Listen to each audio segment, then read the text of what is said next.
And a good Thursday morning, Birds fans. Appreciate you getting up early and joining the Mac guys here on Birds 365. That would be John McMullen and Jody McDonald here with you for the next 2 hours.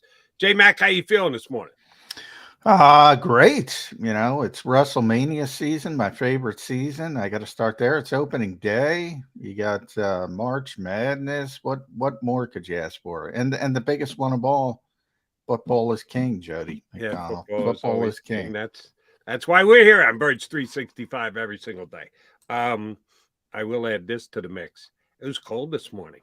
After it was. Beautiful days, man. I went outside and going, oh man, got to get the dog out early this morning. It said, isn't it day opening day, man? It's not supposed to be this cold on opening day. I got news for you, Jody. My neighbor down the block has this big flagpole, so I'm very cognizant of the wind at all times. Because I can see the flag flapping in the wind. Yesterday it was last night it was tremendously still. So for us over here in my area of South Jersey, it was recycling day. So I'm like, all right, I'm going to put the recycling out, the boxes, all that kind of stuff. I wake up this morning, all over the place, just blown all over the place. Yeah, I'm living in Chicago in 3 hours. Little nasty out there on opening day here in Philadelphia, even though the Phillies will be down in the Lone Star State taking on the Rangers. You don't want to get me started with that, how stupid that is, that the Phillies aren't playing the Braves or the Mets or even the Nats or the Texas Rangers. What a rivalry, the Philadelphia Phillies and Texas Rangers. It makes some sense to go south, but what do we know? Yeah, somebody's got to play up north. You can't play all the games down south. All right, here's where I want to start today. And yeah, we got plenty to continue to analyze what Jeff Lurie said and Nick Sirianni said at the league meetings. And we will touch on what Howie Roseman has done during this offseason, because we've got an ex-NFL executive joining us today. And we got a great Eagle guest early. Eddie Kratz is going to join us in about 15 minutes or so. But here's where I want to start. Another guy we have on as a guest. And when we do, it's usually on a Thursday, but we just had him last Thursday. So we went away. We will probably try and get him up and talk about this very thing when we have him next Thursday.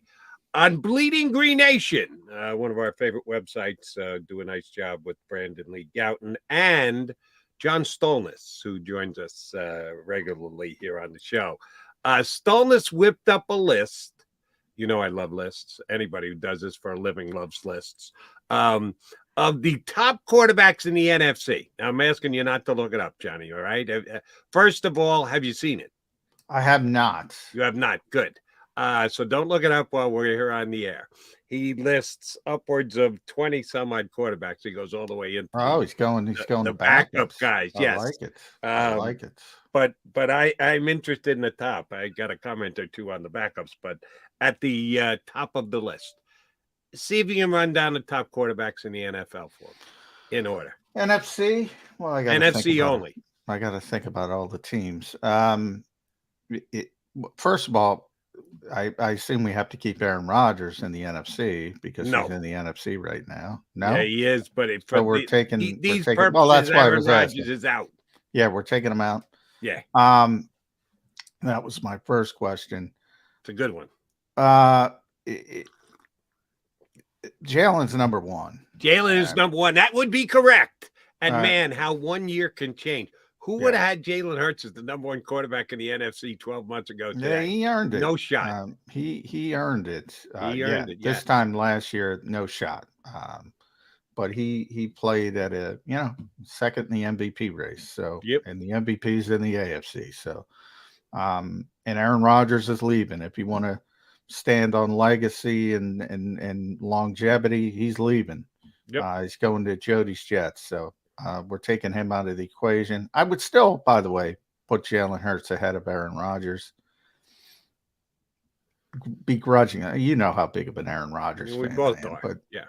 But he's aging and he's not the same as he once was. So then I thought about this. Who's number two in the NFC? You can make an argument for Kirk Cousins. I'm not looking at teams or lists, so I'm just thinking off that you can make an argument for Matthew Stafford if he comes back healthy. You can make an argument for Derek Carr, who's now in the NFC. I'm trying to think, who am I missing? Boy, it's a bad group. It doesn't jump off the page at you, does it? It's a bad group. I don't even know who the starting quarterback is going to be in San Francisco. I know you're higher on Brock Purdy than me. I still can't put in the back of my mind that they got to give Trey Lance another chance. You got to, after what you've done to get him. But we'll see. And they have Sam Darnold, by the way, who might be the best of the lot. I can make an argument for it. Yeah, you go ahead and try that one. With Kyle Shanahan, I can make an argument for it. Kyler Murray, I guess you got to put it in the mix if he's healthy. That's the first name you've thrown out there. That's the first name that you've thrown out there that did not make Johnny Stone's top 10. Top 20? Oh, top 10. He did not make his top 10 that's NFC wrong. quarterback. I love John, but that's wrong. I mean, that kid's got tremendous talent. We'll see after we run him down if you say that's wrong. I'm going to say number 2 right now is Matthew Stafford. Matthew Stafford would come in at number 8. So he's got a lot of confidence. He's got a lot of confidence in guys I don't have confidence. Right, and it's and the way he organized the list was partially what they did just this past year. Stafford did next to nothing. Partially what they've done for their entire. I forgot career. Dak. I should have put Dak in. Dak Prescott is number 2. He should be 3. 3. Who am I missing? Not Daniel Jones. Not Sam Howell. Let's see. New Orleans, I've got Derek Carr. I mentioned Derek Carr. Think NFC North. NFC North, Jared Goff. I'd like Jared Goff. I should have put Jared. I mentioned Jared Goff before. Yeah, I don't have a problem with Jared Goff. Yeah, Jared Goff is number 2. Dak is number 3. You mentioned moving quickly onto the list and up pretty high in the list is Derek Carr at number 4. Number 5, Geno Smith. I forgot Geno. Yeah, he had that good a season for the Seahawks, even though he's had the career that he's had, which is nothing to write home about. He had a great season. He belongs in that area. I don't have a problem with that. He's number 5. Way too. I'll say right now. Look, Cousins is way too low on this list. Way too low. So you did look at the list. No, I didn't look at the list. Oh, okay. I haven't even gotten to he's not in the top 5. Till you hear. Oh my God. Number 6, Justin Fields, Detroit Lions, Chicago Bears. That's a little speculative. We got to get John on the show, man. You know, I love Justin Fields, so I'm not going to bemoan that at all. Daniel Jones at number 7, Stafford at 8, and despite the fact that he is ahead of Kirk Cousins, who's number 10. Yes, I do believe Brock Purdy is being disrespected at number 9. I think he absolutely deserves to be higher. I mean, come on. Guy was undefeated. I love John Stolnis. I love Jody McDonald. I mean, what are we doing here? Brock Purdy above Kirk Cousins? That would be correct. Look, there's some,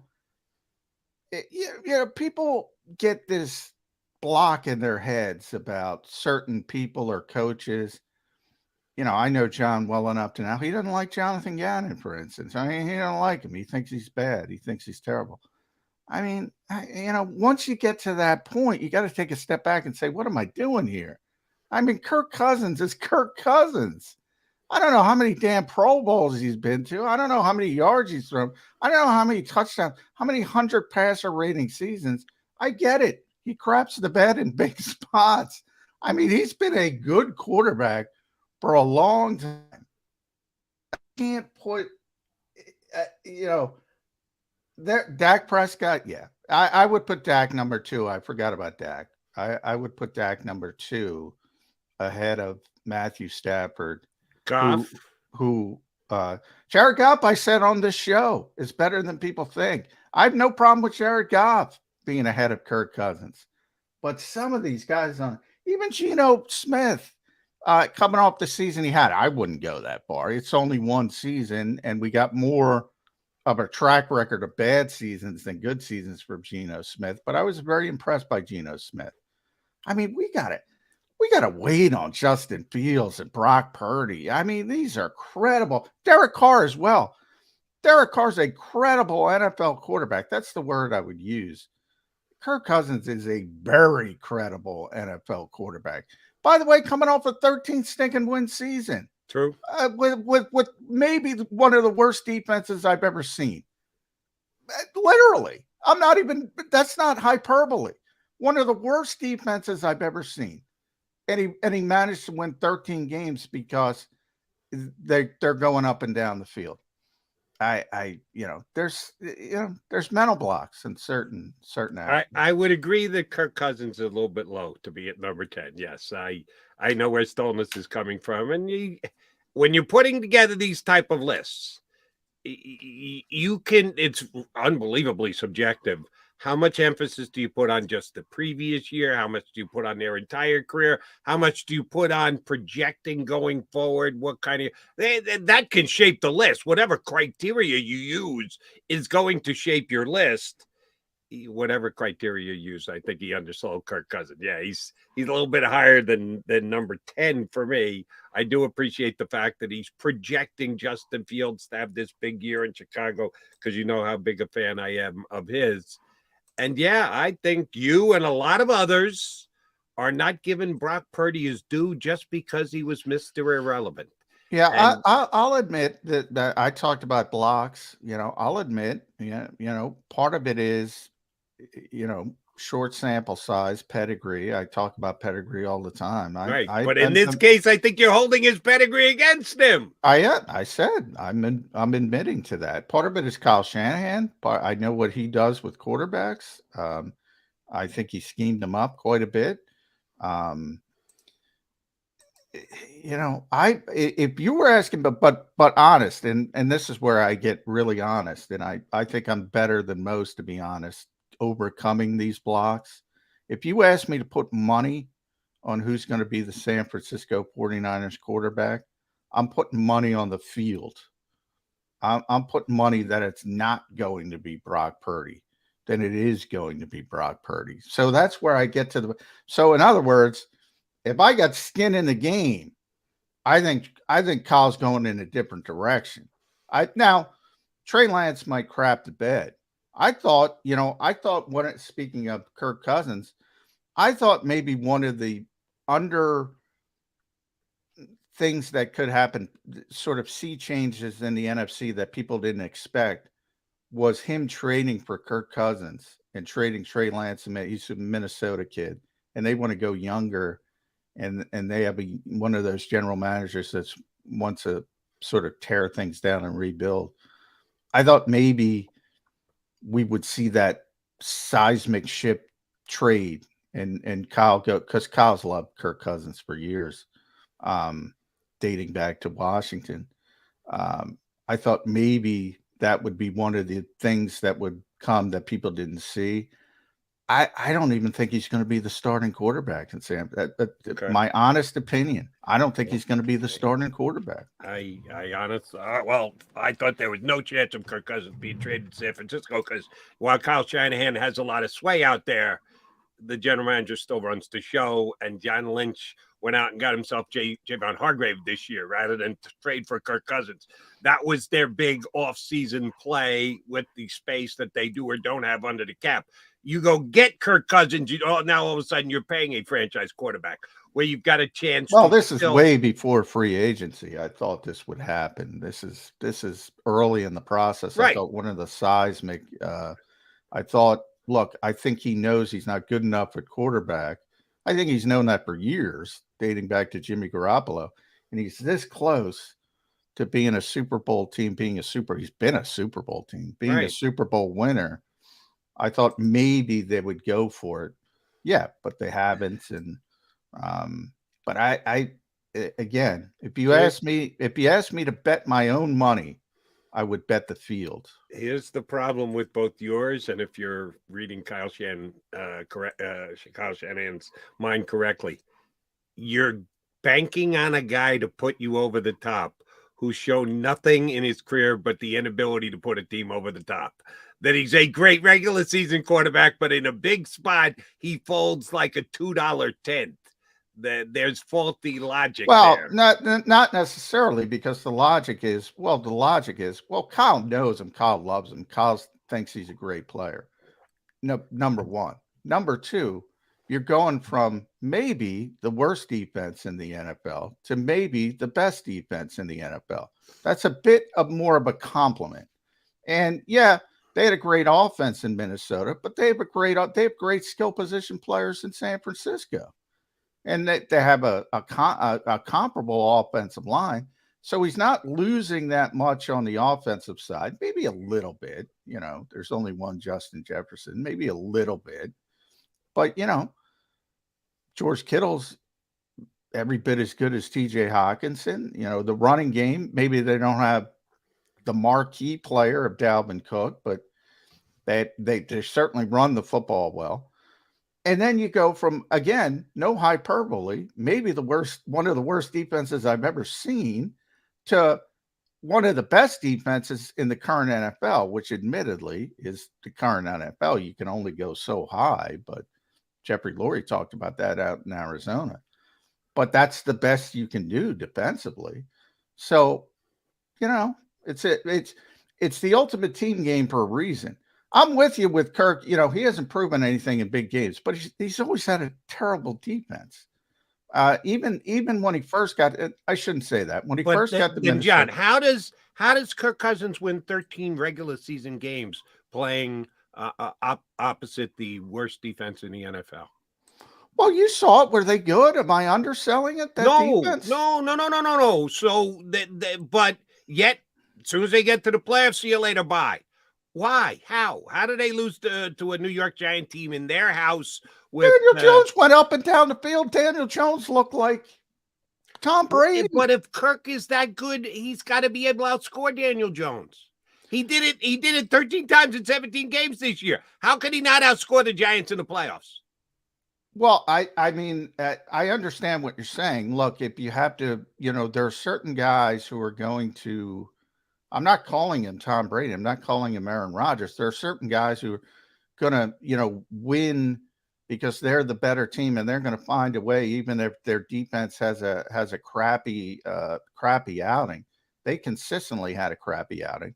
There was a little bit. They set an NFL record for one-score games, wins in the regular season, Minnesota. So part of that was, as the word NFL coaches hate to hear, Kevin O'Connell will hate to hear, luck. They got lucky. Yep. Greg Joseph is hitting a 61-yard field goal. Bang, game winner. Yeah. Justin Jefferson, remember that catch in Buffalo? I mean, luck, Jody, luck. There were a lot of games they could have lost, but that one little thing went their way, and all of a sudden, come on. You're losing to Daniel Jones, Daniel Jones improved so much. I give him all the credit in the world. But you saw the Eagles defense against Daniel Jones the next week. I mean, he went up and down the field on the road, looked like he was unstoppable. Unstoppable. That's the defense. I mean, let's be honest. John, everything you said is accurate. But I can't get past the fact that he wins 13 regular season games while carrying the worst defense in the National Football League. As soon as you get to the playoffs, he loses at home to a lesser opponent. And it happens year after year after year after year. If we're talking about track record, Kirk Cousins' track record is what it is. Great number getter, regular season, biggest stage, he folds up. And that's a track record. And you want to go back and then blame it on the defense? Well, then he was good enough to get them over all those games during the regular season with the same shit defense. Well, then why couldn't he do it in the playoffs? Because the guy's a choker. There's levels, right? But like you're saying, you're putting it one way. I'm saying, and we got to get to our buddy Ed Kratz. I can't get past him 13 games with the worst defense I've ever seen. I can't get past this. They were in that spot. I can't get past that. I look at it that way. But also, Jody, I'm not saying he's better than Jalen Hurts. I'm not saying he's better than Aaron Rodgers. I'm saying he's better than Brock Purdy. I'm saying Brock Purdy's better. You know what Brock Purdy did this year, John? He won a playoff game. That's something that escapes Kirk Cousins every time you turn around. At least does Deebo Samuel have anything to do with that? Does George Kittle? Does Nick Bosa? Does the number one defense Justin Jefferson have anything to do with Cousins? We go back and forth on this all day, John. I mean, they both have good players around them. That's a given. I'm going to put the over under at 5, and I'm going to look it up in the break. When Brock Purdy hits 5 100 passer rating seasons, then come talk to me and say Brock Purdy's better than Kirk Cousins. Give me a break. Well, all I know is Brock Purdy won a playoff game last year, and Kirk Cousins lost at home to a team that had won 4 less games. Well, he's won a playoff game. I mean, that's come on. That's 8 years he's won one. Brock Purdy's played 9 games. He's won 1. That's ridiculous. That's ridiculous. Ask Kyle Shanahan who the better quarterback is. I guarantee your answer. I guarantee your answer. Okay. Well, Brock, and I do believe Brock Purdy will be the 49ers starting quarterback, but we shall see. All right, Eddie Kratz from Sports Illustrated is up next. We punch up Big Ed K here on Birds 365.